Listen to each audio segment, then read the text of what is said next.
Suppose a projectile is launched from a tower into the air. Its height, h, in feet above the ground is modeled by the function f of t equals negative 16t squared plus 48t plus 64, where t is the time in seconds after its launch.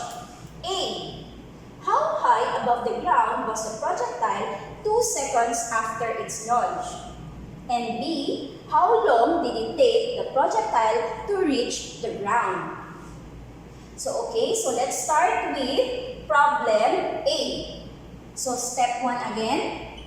Read and understand the problem carefully. Make sure that everything or all the elements of the problem are understood. So first, we have the function f of t equals negative 16t squared plus 48t plus 64. This represents the height of the projectile at t seconds. So f of t here, f of t is the height of the projectile at t seconds.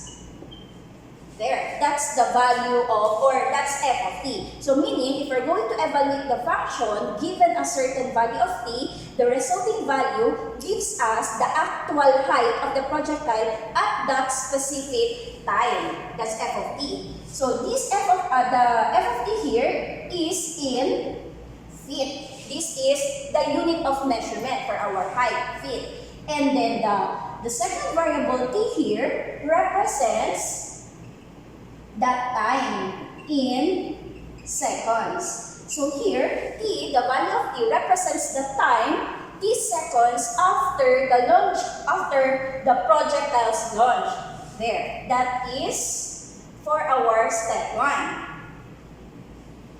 And then for our step 2, we have to identify what is asked in the problem. For A, we are asked to find how high above the ground was a projectile 2 seconds after its launch. So here we are looking for height of the projectile at t equals 2. So 2 seconds after launch, how high above the ground will the projectile be based on this model? That is what is asked for letter A. For step 3, again, we represent the unknown using the variables. We already have them in step 1. So f of t here, the height of the projectile, that is in feet. And then t is the variable that represents the time in seconds after launch. That's for step 3. And then for step 4, we are going to translate the problem into an equation. So since we are just looking for the height of the projectile at 2 seconds, we are actually looking for f of 2. We are looking for f of 2 here, which is the height. Remember that f of t is the height at t seconds. So here we are looking for the height of the projectile at 2 seconds. Meaning, we are going to simply evaluate the function where the value of t equals 2. So f of t or f of 2 equals negative 16 times 2 squared plus 48 times 2 plus 64. This is the equation that we will be using to solve the problem for letter A. That's for step 4.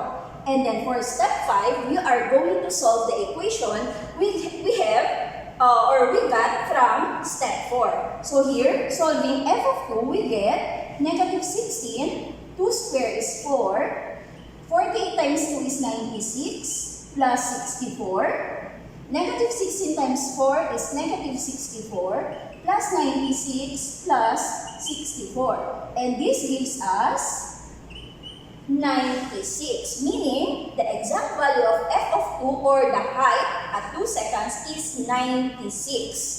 So for our step 6, we are going to write a conclusion based on our answer from step 5. So 96 feet, because the height, again, the unit of measurement for height is feet.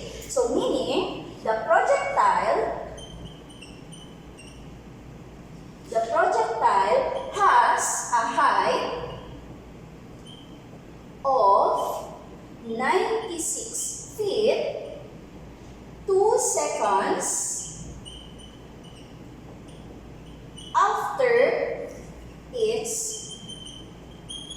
lunch.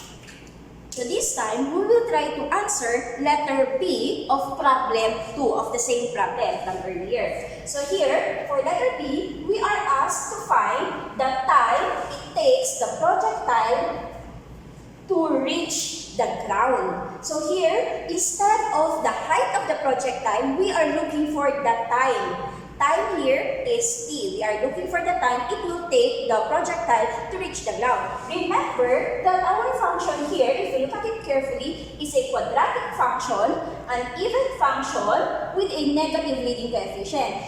If we remember, or if you still remember the end behavior of the graph, an even function with negative leading coefficient, it looks something like this. So here, we are actually where this is the x-axis, this is the y-axis. We are actually looking for letter B, we are actually looking for the time, x here is the time, it will take the projectile, the object, to reach the ground here, or the ground here. How much time will it take the object to travel the entire trajectory and reach the ground? That is what we are looking for, letter B. So, that's for our step 1, understanding the problem. So here, since we are looking for the time that the projectile is already on the ground, meaning our height here is actually 0. Because if the projectile is on the ground, its height above the ground is 0. So here we have to take note that f of t for letter B is actually equal to 0. And we are just going to find the value of t such that f of t equals 0. So that's for our step 1. Step 2, representing the variables. What is asked? Again, it's time. For step 3, representing the variables, we already know the variables. F of t is the height, which is 0. T is the time. And then for step 4, we are going to translate the problem into an equation.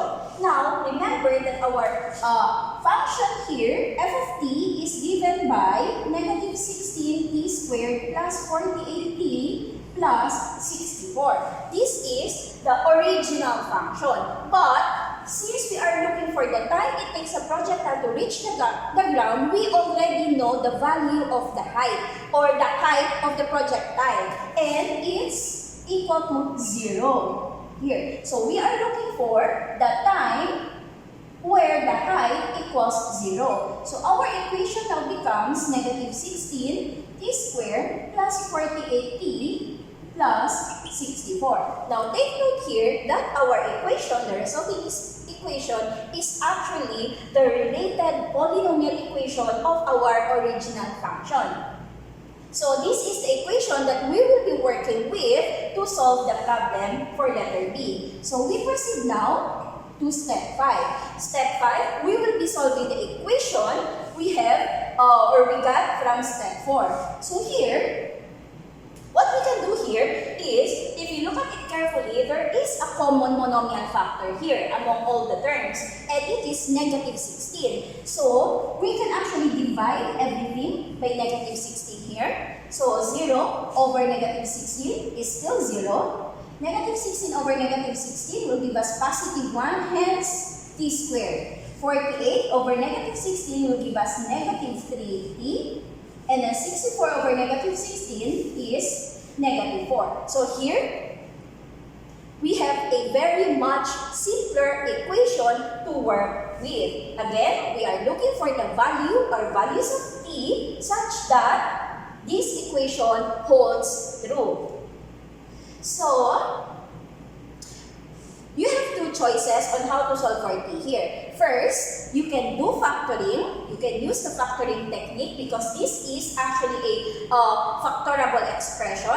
Or if you're not that confident or not used to do factoring, you can apply the quadratic formula. Again, remember the quadratic formula is t equals negative b plus minus t squared minus 4ac all over 2a. So for this equation, the value of our a here is the leading coefficient or the coefficient of the quadratic term, which is 1. our b is -3, and our t is -4. And we substitute these values in the quadratic formula. So we get t equals negative of -3 will give us a positive 3. B squared, our b is -3, we square this, minus 4 times our a is 1, times our c is -4 all over 2 times our a is 1. So we have t equals 3 plus minus -3 squared gives us 9, -4